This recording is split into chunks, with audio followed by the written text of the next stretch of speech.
হজ ইসলামের এরকম একটা গুরুত্বপূর্ণ ইবাদত যে তার আগে আল্লাহ তাআলা 4টা রকম রেখেছেন, এটাকে 5-এ রেখেছেন কেন সেটা বলছিলাম। যে ঈমান একজন মানুষের মধ্যে বদ্ধমূল হয়ে যাওয়ার পর 5 ওয়াক্ত সালাত তিনি আদায় করছেন, আল্লাহর সাথে সম্পর্ক, আল্লাহর সাথে বিশ্বাস তো থাকলো না, বিশ্বাসের পাশাপাশি কর্ম সম্পাদন করলেন, আল্লাহর আনুগত্যে 5 ওয়াক্ত সালাত আদায় করলেন। এরপরে শুধু শারীরিক ইবাদতই করলেন না, আবার আর্থিক ইবাদত যাকাতও আদায় করলেন, 3 নম্বর রকম।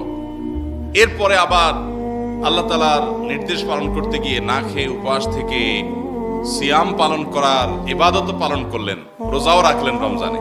তাহলে 4টা রকম করে ফেললেন, ঈমানও আনলেন, সালাতও আদায় করলেন, যাকাতও দিলেন, রোজাও রাখলেন।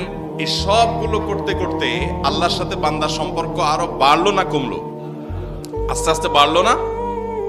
চূড়ান্ত পর্যায়ে যখন আল্লাহ তাআলার সাথে বান্দার তাআল্লুক হয়, গভীর সম্পর্ক হয়, মহব্বত হয়, ভালোবাসা হয়, আল্লাহ তাআলার প্রতি টান আকর্ষণ হয়, আল্লাহর দিদার, আল্লাহর সাক্ষাতের প্রতি আগ্রহ বাড়ে, এবার আল্লাহ রাব্বুল আলামিন তাকে হজের জন্য কল করেন, চলে আসো, তাহলে চলে আসো। কোথায়? বাইতুল্লাহ চলে আসো। মাশায়ের হারাম, আল্লাহর যে নিদর্শনগুলো আছে এই নিদর্শনগুলো দেখো, অবলোকন করো, এবং আল্লাহর সাথে সাক্ষাৎ যেটা কিয়ামতে হবে তার আগে দুনিয়াতে আল্লাহর মহব্বতের কিছুটা ফিল, কিছুটা অনুভব করে যাও।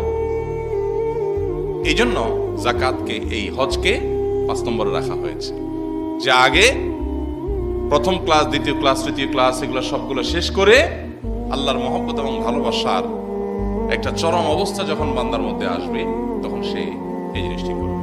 এর মানে এই নয় যে আমরা বলছি যে কারো হজ ফরজ হলেও তিনি অপেক্ষা করবেন, আগে নামাজি হবেন, এরপরে রোজাদার হবেন, এরপর যাকাত আদায় করবেন, তারপরে 5 নম্বরে হজ করবেন। আমরা ওই সিরিয়াল বুঝাই নেই। শরীয়ত প্রত্যেকটা ইবাদতের জন্য নির্দিষ্ট শর্ত দিয়েছে, এই শর্ত হয়ে গেলে ইবাদতটি আবশ্যক হয়ে যাবে। যেমন ঈমান তো সর্বাবস্থা সবার জন্য আবশ্যক, 5 ওয়াক্ত সালাত সর্বাবস্থা সবার জন্য আবশ্যক, এবং যাকাতটা যদি সঙ্গতি থাকে, যাকাত আরোপ হওয়ার মতো সম্পদ থাকে, তাহলে সেক্ষেত্রে যাকাত আসবে, না হলে নাই। রোজা সবার জন্য প্রযোজ্য হবে, আর হজ ফরজ হওয়ার মতো সঙ্গতি থাকলে তখন ফরজ হয়ে যাবে।